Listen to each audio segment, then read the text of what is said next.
Welcome back to Better Kansas City. Brussels sprouts are taking center stage in this fall salad, and the ensemble cast may shock you. Chef Michael Foust of Black Sheep and Market is adding apple, chorizo, and a whole lot of other fall flavors to the mix. So, Michael, we were talking, and just your ingredient list is amazing. Oh, thank you. A lot of the ingredients, you know, we looked at this dish working in Spain for a little while. I wanted to come back with a little bit of that influence, but... Okay, so he just dropped some knowledge that he worked in Spain, and that wasn't the only country he worked in, right? No, I've worked in a couple other countries, yeah. Okay, wonderful. So we wanted to use the Spanish-style chorizo instead of what we're here in the Midwest a little bit more used to is this Hispanic style, which would be falling apart a little bit more on the fatty side. And what is the flavor difference in the two? The spices. Spices? The spices. Okay. I mean, the colors really look similar because of the peppers, the paprika, and all that used in, but that's really about where it ends. Okay, yeah. And you wouldn't often think of like chorizo, apples, and Brussels sprouts all together. Yeah, a lot, you know, I hear that a lot. My mind works a little bit different. Okay, well, let's see how it's done then. So, to start off, we get a little bit of Brussels sprouts. These Brussels sprouts we roast off to get them a little bit par cooked, so they cook at the same time as everything else. And then we add a little bit of the chorizo that we chopped up, a little bit of red onion, some local apples here. Oh man, check out. And is there a certain type of apple that you like to use? No, you know, I know everybody has their favorites. I don't have a favorite. I think each one does their thing, and each one has their place. And which one was this today?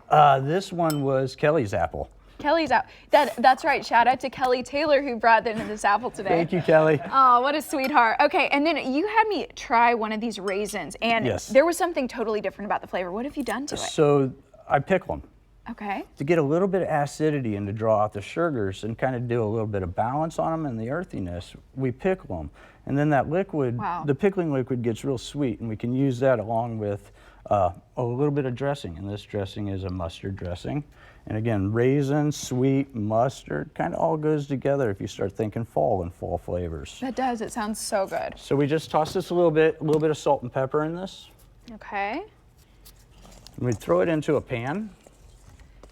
And do you always cook this in a skillet, or could we do it in another type of No, this just happened to be something that we had available to us.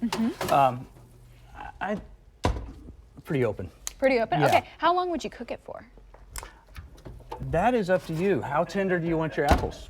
So that's a really good question. What do you recommend some for this people salad? like really mushy. I like crisp. I still like a little bit of tooth to it. So really the object of this warming up is to release the oils from the chorizo to mix together to make kind of a sauce, and then to have the apples still a little bit crisp, but again, warm enough that it goes with everything else. Okay, and then how hot would you cook it for if you did want that apple to be crisp, and for how long? You know, I'd say 350, and you're going for about 5 minutes. Kind of all depends on how patient you are. Sometimes people go in and out of the oven a lot, and they're looking to see if it's done yet. Is it done yet? Then it might go a little longer. Okay. Well, this looks so good. Then we just toss this together. You can see the little color starting to come out a little bit. Oh my goodness. Yeah, that red onion, but that adds a lot of flavor. Oh gosh, yeah. And all of these flavors just really work well together. And then at the end, we wanted to add a little bit of a crunch or a texture, which is these pepitas. And the pepitas we take out of the pumpkins that we use. And you just introduced me to this seed, but it does seem like it would be the perfect thing to add this time of year. It really is, again, fall. So Mother Nature puts things on the ground that really work really well together at the same time. More finishings. And then we've got a little bit of feta cheese. Okay. And it's sheep's milk feta from Green Dirt Farms. And then a little bit of cabbage. This is just one of the most beautiful Brussels sprouts we could imagine. Why, thank you very much. Yeah, or one of the most beautiful uses for it at least.